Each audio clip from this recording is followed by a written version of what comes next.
She called the security guard from her wreck, not her driver. Tonight, she tells her billionaire board to go to hell. Can't. Then she reaches the lobby and finds too him packed much to leave. Before we dive in, make sure to hit subscribe, tap like, and share this video. The more voices we reach, the louder these stories become. And drop your city in the comments. Let's see where love finds us. By the time the elevator chimed on the 32nd floor, Juliet's feet felt like they were made of ground glass. 12 hours of presenting, persuading, pretending. Her heels clicked across the marble, sharp and precise, the sound you'd expect from a woman everyone called ma'am, and no one really knew. The glass wall ahead threw her reflection back at her, thick, curvy, wrapped in a black pencil skirt and silk blouse that clung to her soft stomach and full hips. Blonde hair in a twist that had started the day sleek and now bled loose strands around her flushed face. Emerald eyes ringed with smudged eyeliner and too much control. CEO, untouchable, in charge. She felt like a costume someone else had put on her. The lobby was mostly dark, just security lights and the glow of computer monitors. She scanned the space automatically, already reaching for the elevator button when a warm baritone cut across the quiet. "Evening, ma'am." Ezra. He stood behind the security desk, straightening as she passed. Tall, broad shoulders stretching the dark uniform, deep brown skin catching little reflections from the screens. His eyes, soft, steady, a shade of brown that always reminded her of warm coffee, tracked her with quiet attention, never intrusive, always aware. "You're still here?" she asked, intending to sound brisk and mildly annoyed. It came out thinner than she liked. "I'm on until you're out," he said simply. Last person in the building. Protocol. Of course he was. Juliet knew that. She signed the security contracts herself. But hearing him say it like that, like she was something to be watched over instead of just checked off a list, did something odd to the back of her throat. "You don't have to wait in the open lobby," she said, pushing the elevator button harder than necessary. "You could sit in the back office. And leave you walking through alone at midnight?" His mouth twitched, almost a smile. "Can't do that, ma'am." The doors slid open with a soft hiss.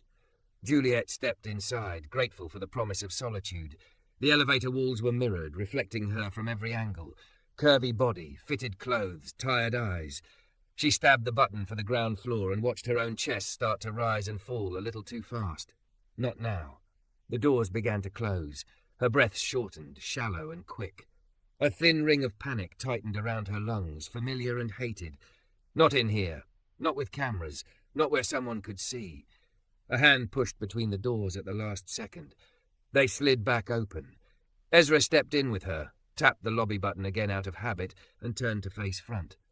"You didn't need to." Her voice snagged on itself. "The sensors glitched last week," he said, as if that explained everything. "I like to ride down when the last elevator runs. Make sure nobody gets stuck where they shouldn't be." The walls closed around them. Juliet's heartbeat thundered in her ears, louder than the humming cable above. She stared at the numbers as they started counting down. 31, 32. The air felt thicker. Her fingers went cold and useless. She tried to curl them casually around the strap of her bag, but they trembled. A faint ringing started at the base of her skull. Breathe. Just breathe. She knew what this was. Panic attack. She'd had them in bathrooms, in her car, once in a conference room where she'd locked the door and prayed no one tried the handle. Never here. Never in this tiny box with mirrors on all sides and a man watching. The numbers glowed. 28, 29. "Ma'am." His voice was lower now, almost gentle. She kept staring at the panel, jaw-locking. "Juliet," he corrected softly. "Look at me for a second." Her head snapped toward him before she could stop herself. He almost never used her first name. On his lips it felt startlingly intimate, like he'd just stepped over a line no one else had thought to cross. He didn't crowd her. He kept his back against the opposite wall, hands visible, palms open at his sides, as if to say, "I'm here, but I'm not a threat." "You're having a hard time catching your breath," he said, not quite a question. "I'm fine," she bit out. A bead of sweat slid down between her shoulder blades. "Just tired. It's late." The numbers blurred. "Totally understand," he said, "but I'm going to ask you to do something with me anyway. It'll make the ride easier. Can you watch my hand?" He lifted one broad hand between them, palm facing her, fingers spread. The motion was unhurried, deliberate. Her eyes locked onto it because focusing on anything felt better than watching the walls close in. "In for 4, he said, breathing exaggeratedly. His chest rose under the dark fabric. "Out for 6. We'll do a few rounds. Ready?" "This is ridiculous," she whispered, and to her horror her voice shook. "I've seen worse than breathing, ma'am," he replied. "Trust me." Trust. The elevator hummed. Her heart hammered. She mimicked him. In, 2, 3, 4. Her lungs burning like there wasn't enough space. Out, 2, 3, 4, 5, 6. Air scraping its way out of her. Again, he murmured. In, hold, and out slow. You're doing good. The word good hit something fragile inside her. Most days she was efficient, profitable, necessary. Good was for other people. Her eyes stung. She blinked hard, but tears spilled anyway, tracking black mascara down her cheeks. She wanted the floor to open and swallow her whole. "If the numbers on the panel bother you," Ezra said, "skip 'em. Just stay with my voice. In for 4, out for 6. She did. His voice filled the elevator, warm and rhythmical like he'd walked people through this before. Maybe he had. Drunk executives, dizzy visitors, scared interns. She hated the idea that she was just another weak person he had to manage. And yet, the longer she followed his count, the more oxygen seeped back into her brain. The needle of panic stopped sliding upward. Her fingers loosened on the bag strap. Her heartbeat, still fast, at least stopped trying to punch a hole through her ribs. By the time she really registered the ding, the doors were already sliding open to the empty ground floor. Cool air touched her damp face, shocking in its gentleness. She hadn't even noticed the elevator stop. Ezra lowered his hand, giving her a second to decide whether she wanted to pretend nothing had happened. His expression was neutral, respectful, yet his eyes were soft with something that made her want to crumble and lean at the same time. "I'm sorry," she said quickly, swiping at her cheeks. Her fingers came away streaked with black. "That was unprofessional." "For breathing?" His lips finally curved into that half-smile she'd seen exactly 3 times in 2 years of late nights. "You're human, Juliet, not a malfunctioning machine. No apology needed." She laughed, a short, shaky sound that didn't feel like hers. It loosened something anyway. He stepped aside, giving her the path to the exit. No lingering, no hovering, just enough distance that she could rebuild her walls without feeling watched. "Do you have a ride?" he asked. "It's coming down pretty hard out there." She glanced toward the revolving doors. Beyond the glass, rain sheeted from the sky, turning the streetlights into smears of gold. Her body ached. Her chest still felt tender, as if the panic had left bruises on the inside. "I'll order a car," she said. "I'm fine now." "If the app messes around or you change your mind," he said, nodding toward the desk, "I'm here a while yet." She hesitated, then turned away. The lobby floor was cool under her thin heels. Her reflection followed her in the glass, softer now, mascara smudged, armor cracked. At the doors, she paused and looked back, just once. Ezra had returned to the desk, but his gaze flicked up as if he'd felt her watching. Their eyes met across the dim lobby. "Good night, Ezra," she said. "Good night, ma'am," he replied. The word landed differently now. Not distant and formal, not dismissive. It sounded like a promise. "I'll be here tomorrow, and the night after that." In the car, in her silent apartment, lying awake in a king-sized bed that felt too big, Juliet kept hearing his voice counting in her head. In, 2, 3, 4, out, 2, 3, 4, 5, 6. Ma'am, not as a title, but as a way of saying, even when you're falling apart, I'm not going anywhere. The crash didn't sound like in the movies. No dramatic screech, no operatic explosion. It was more like a sickening crunch, metal folding against something immovable, followed by the stunned silence of her own breath leaving her body all at once. 1 second, Juliet was squinting through the rain-streaked windshield, wipers fighting a losing battle. The next, her car jumped the slick curb and slammed nose first into a low concrete post. Her body jerked forward, seatbelt biting into her full chest, airbag exploding white into her face with a meaty thud. She sat there dazed as the airbag sagged away. The smell of burnt chemicals and rubber filled the car. Her ears rang. For a moment, all she could hear was her own heartbeat, wild and disjointed. Rain hammered the roof like fists. "Move," she ordered herself. "You're fine. It's fine." Her fingers fumbled for her phone. The emergency call screen glowed up at her. Her thumb hovered over 9. Instead, she backed out, hit contacts, and scrolled without seeing until one name snapped into focus. Ezra, security desk. Her pulse skittered. She stared at the name for half a second, then hit call before she could overthink it. He picked up on the second ring. Marsh Tower Security, this is Ezra. Ezra. Her voice came out thin and high, nothing like the polished steel she used in boardrooms. It's Juliet. I mean, Miss Marsh. A beat. She heard his chair scrape, the subtle shift in his tone. Talk to me. What happened? Her lips trembled. I'm around the corner from the building. The truck in front of me braked and I swerved and the car just kept going. I hit something. I don't think it's bad, but I can't... Hey, he cut in gently. You are talking and breathing. That's 2 for 2. Are you hurt anywhere? Neck, back, chest? Her ribs ached where the belt had grabbed her soft body, but she could move. Just sore. My face stings. The airbag hit me. Okay, good. Stay put, ma'am. Can you turn your hazard lights on? She glanced at the dashboard, blinking away tears. They're already on. Even better. I see you. His voice grew clearer, like he'd stepped outside. In the distance, through the rain-shattered windshield, she could just make out a familiar dark shape moving fast down the sidewalk. Keep talking to me until I get there. I should call 911, she said weakly, shame rushing in now that the shock was subsiding. This is ridiculous. I'm a grown woman calling security like it's my job, he said calmly. You can call them after I check you. 30 more seconds, ma'am. Stay with me. 30 seconds stretched and snapped. Her breath shortened, the edges of the world fuzzing in that too familiar way. The inside of the car felt smaller with the deflated airbag pressed against her. Her thick thighs cramped under the dashboard. Then her driver's door yanked open and cold rain crashed over her like a reset button. Juliet. His voice was no longer in her ear. It was right in front of her. He crouched down, framed by the storm. His uniform was soaked through. Dark fabric pasted to a chest she'd tried very hard not to think about.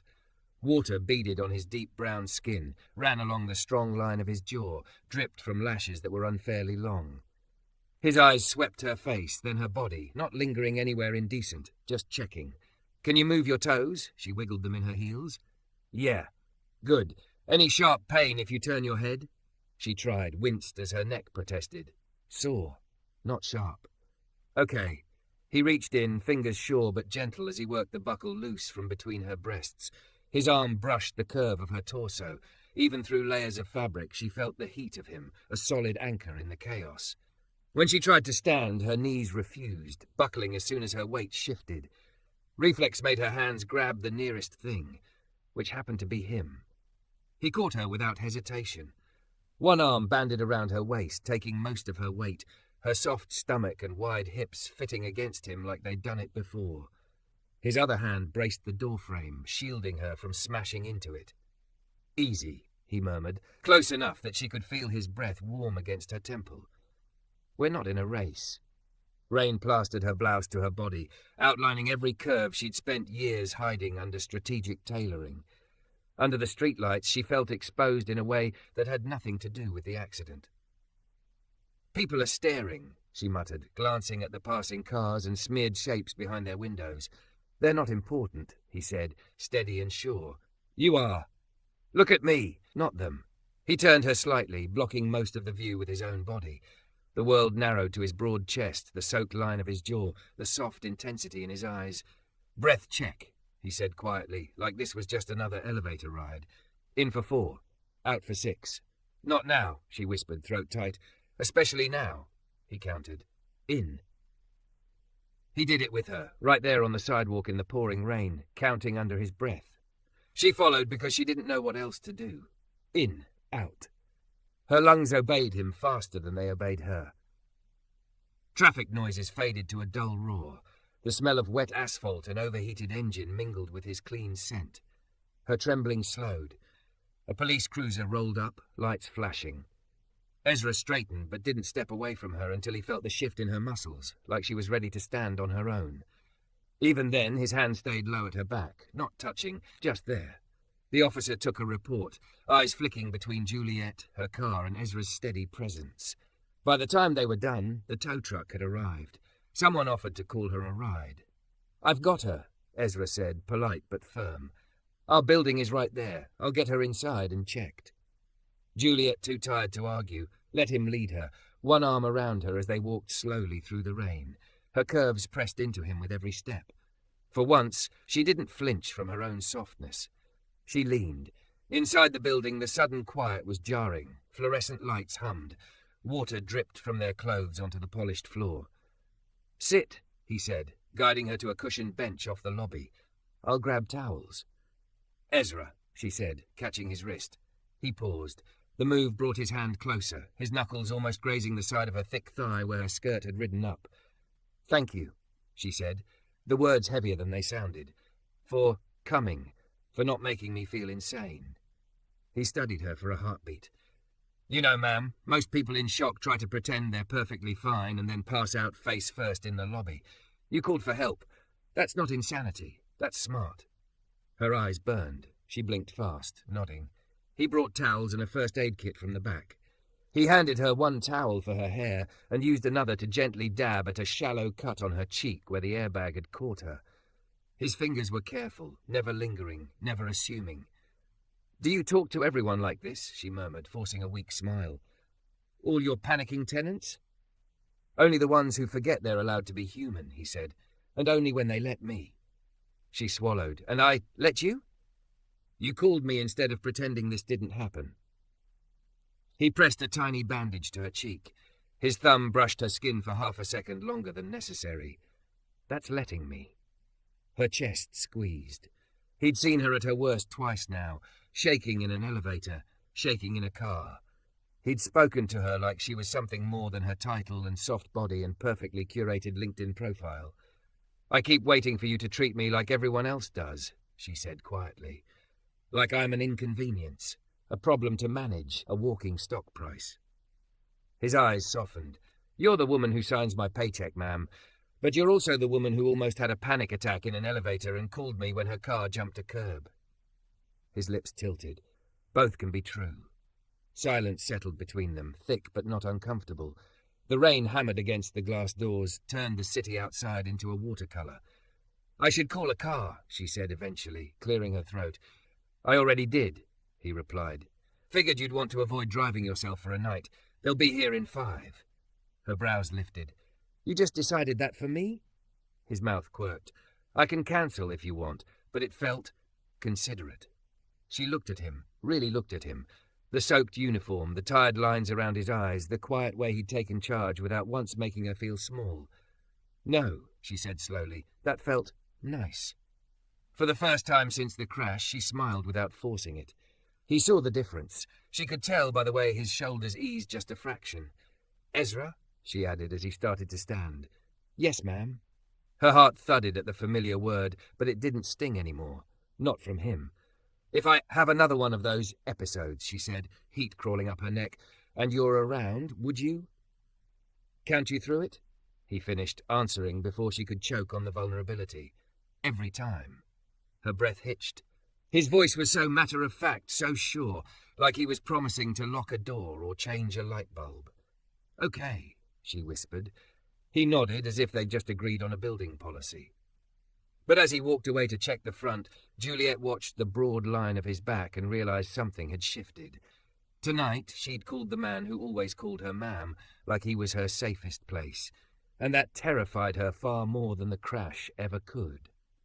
The bruise on Juliet's chest faded before the ache in her life did. For a while, it was small things. Ezra started keeping a thermos of tea at the desk on nights he knew she'd be working late. "For whoever needs it," he'd say, but her name was written on a post-it stuck to the lid the first time she noticed it. When she had a rough call, he didn't ask questions, just slid a fresh towel across the desk so she could wipe away the stress sweat from her temples before stepping into the elevator again. She began sleeping with the sound of his voice in her head instead of the boards. In 4. Out 6. She still called him Mr. Cole in front of anyone else. In the lobby cameras, they were CEO and security, each in their place. But in the quiet spaces between midnight and morning, walking through a nearly empty glass tower with her soft curves wrapped in a coat that never quite closed over her hips, he became something else, the one person who saw her when she wasn't performing. 3 weeks after the crash, the board called an urgent strategic meeting, which in Juliet's experience meant trouble. They were already seated when she entered. Older men in discreet suits, one sleek younger woman who smiled like she'd already been fed secrets. She smoothed her skirt, feeling that old familiar self-consciousness as she took her place at the head of the table. Her blouse hugged her generous chest. She wondered briefly what they saw when they looked at her. Numbers, or a body that didn't fit their narrow idea of power. "Juliet," the chairman began, voice gentle the way poison sometimes is. "We're concerned about optics." There it was.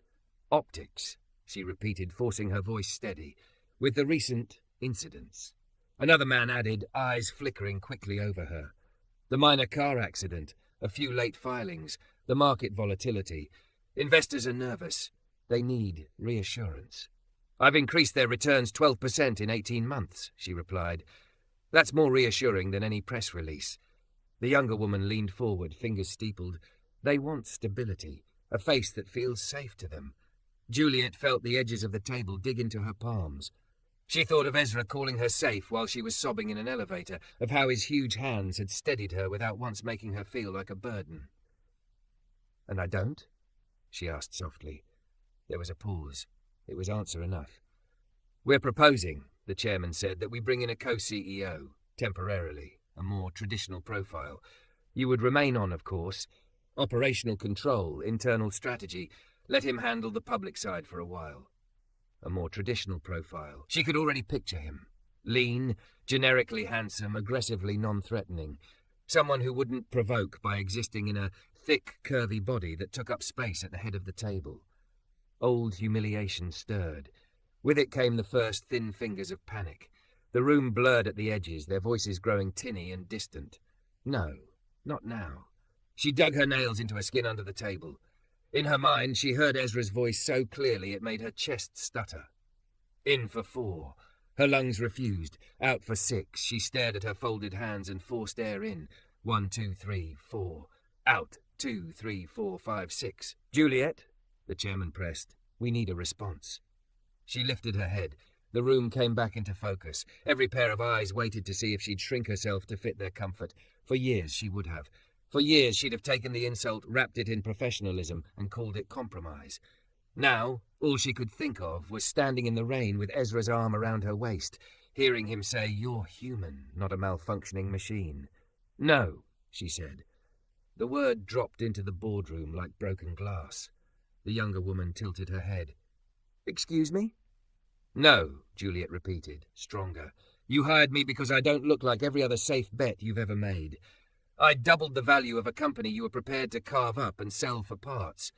I did that while you were worried about whether my hips in a fitted dress would make some investor uncomfortable."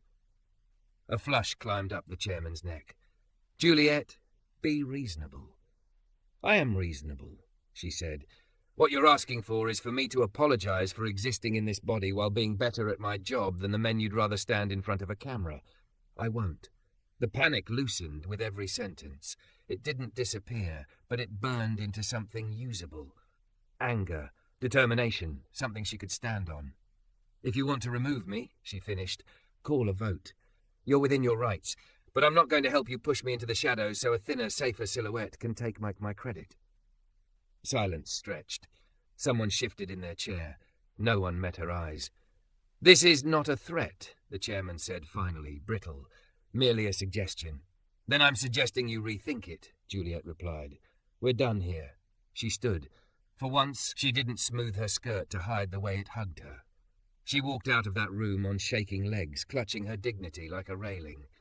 By the time she hit the elevator, the adrenaline had burned off. Her hands started to tremble again. The mirrored walls showed a woman whose makeup was cracking, whose eyes shone with unshed tears. She didn't need Ezra to talk her through the breathing this time. She'd learned the cadence too well. In, out, in, out. Still, when the doors opened on the lobby and she saw him at the desk, broad and steady and so painfully familiar, something in her chest broke anyway. He looked up.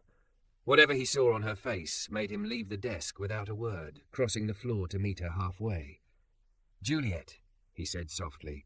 That alone undid her. Hearing her name without the ma'am melted the last of her composure. She gave a sharp, wet laugh that sounded like a sob. "I think I just told a room full of very rich men to go to hell," she said. His mouth twitched. Did they deserve it? She nodded, throat tight. Then I'm proud of you, he said simply. It landed heavier than any praise she'd ever gotten from a shareholder. She let him steer her toward the side lounge, an alcove of soft chairs half hidden from the cameras. He stayed close enough for her to feel his presence, far enough that if she decided to pull herself together and pretend, she could. I'm tired of being a symbol, she blurted, dropping onto the couch, of my body being a problem to manage. I'm tired, Ezra, of all of it. He sat on the low table opposite her so they were eye-level, big hands dangling loosely between his knees. You know what I see when I look at you, he asked. She snorted. An impending HR nightmare? Someone who fills the space she fought for, he said. Someone who gets people paid. Someone whose laugh sounds like she hasn't had enough chances to use it. Her heart twisted. My body isn't what people expect from a CEO, she said quietly. When I walk into a room, before I say a word, I know exactly what they see. I see you, he said. The words were so simple she almost missed their weight. Not your title, not your dress size, you. His voice dropped. And for the record, I've never once thought there was anything about you that needed shrinking. Heat rushed to her cheeks, different from the panicked flush she knew too well. This one settled low and warm, achingly tender. That's dangerous talk, she managed, trying to hide how much it shook her. You work for me. Technically, I work for an outside security firm, he corrected. Our contract's with the company, not you, and I put in for a transfer to another building this morning. The floor seemed to tilt. What? He held up a hand. They haven't processed it yet. I can cancel. But I thought, if I stayed here, I'd always be the guy at the desk who calls you ma'am, and if I ever wanted to be anything else, that'd be complicated. Her stomach dropped. So your solution was to leave? My solution, he said evenly, was to take away the power imbalance before I did something that might get you dragged into a mess you don't deserve. I'm not going far. 2 blocks over, different account. You'll still be safe here, but I won't be on your payroll. Her eyes burned again. And what were you planning to do after your noble exit? Never speak to me again? His jaw flexed. For the first time since she'd known him, he looked genuinely uncertain. I was hoping, he said slowly, that once I wasn't the man who had to call you ma'am, I could ask if you wanted to get coffee, or sit in a place with no cameras and talk about things that aren't panic attacks and car crashes. Her laugh came out on a sob. You idiot, she whispered. He blinked. I'll accept that. You think I called you from the side of the road because you were conveniently located? She said. I could have called my assistant, my driver, 12 people. I called you. His eyes softened, something like hope flickering there. I know. That's why I put that transfer in, because if I'm only ever allowed to care about you as ma'am, I'm going to break the rules eventually. Silence swelled between them, full and charged. The rain outside the glass doors turned the world into streaks of silver. Cancel it, she said. He stared. Juliet, cancel it, she repeated, voice trembling. Not because I need you at the desk, because I'm very selfish, and I'm not ready to walk into this lobby and not see you there. He exhaled slowly, and the mess? We'll handle it, she said. We'll talk to HR. We'll put you on rotating shifts. I'll recuse myself from anything that touches your contract. We'll figure it out like adults. He searched her face. Whatever he saw there made something in his shoulders loosen. You're sure? He asked. No, she admitted. I'm terrified. But I'm more terrified of letting the only person who talks me through my storms walk out of my life because of a title. He moved then, slow enough that she could stop him if she wanted. He sat beside her instead of in front of her, close but not touching. Juliet, he said, her name a caress and an anchor all at once. There's one more thing I'd need to change. She swallowed. What's that? I need to stop calling you Mom when it's just us, he said. Feels like a wall I'm done hiding behind. Her lips curved, shaky but real. What would you call me instead? His hand hovered in the space between them, not quite touching her thigh, not quite pulling away. Juliet to start, he said, voice roughening. I've wanted to say your name like it was mine to hold on to since the first night you nearly passed out in that elevator. Her heart hammered for a different reason now. And after that? He finally let his hand settle on her knee, warm and solid, his thumb resting where her skirt ended and soft skin began. He watched her, giving her every chance to pull back. She didn't. After that, his breath hitched, and for the first time she heard nerves in him. "If you'll have me, I'd like to work up to calling you mine." The word hung between them, heavy and impossibly gentle. No one had ever said it like that, not as a claim over her body or her work, but as an offering, as if he was putting his heart on the table and asking if she'd keep it. Her throat closed. Tears spilled over before she could stop them. "Ezra," she whispered. "Yes?" "Count for me," she said. One more time.